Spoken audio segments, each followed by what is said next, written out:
એટલે જ્યારે પણ હું પાર્લર અકોર્ડિંગ વસ્તુ લેવા જાઉં છું ને તો તમારા બધી માટે કંઈક બેસ્ટ શોધીને આવું છું. જેમ કે આ બીન વેક્સ છે, આને કઈ કઈ જગ્યાએ ઉપયોગ કરો, અને આ છે લિપોસોલેબલ જેલ વેક્સ, આનાથી તમારો ટેનિંગ દૂર થાય છે.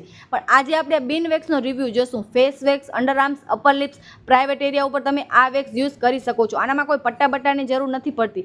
મોસ્ટ ઓફ તમે બધા ક્રીમ વેક્સ કરાવો છો, પણ હવે લિપોસોલેબલ જેલ વેક્સ વધારે હાલે છે.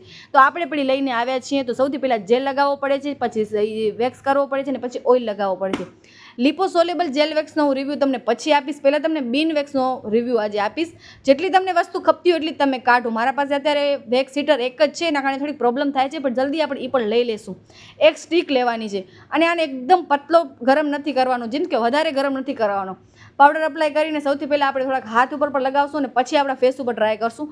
આનામાં કોઈ પટ્ટા બટ્ટાની જરૂર નથી પડતી. નનકાથી નનકા હેર હોય એ પણ તમારા રિમૂવ થઈ જાય છે. તમને પણ મારા જેમ જો એક્સ્ટ્રા હેર આવતા હોય, જેમ કે આપણા ફેસ ઉપર વધારે એક્સ્ટ્રા હેર હોય તો તમે રિમૂવ કરાવવા માંગતા હો, તો આ વેક્સ તમે આરામથી કરાવી શકો છો. આનાથી તમને કોઈ દાણી કે એવું કાંઈ જ નહીં થાય, ને એકદમ સ્કિન આપણી સ્મૂથ થઈ જાય છે.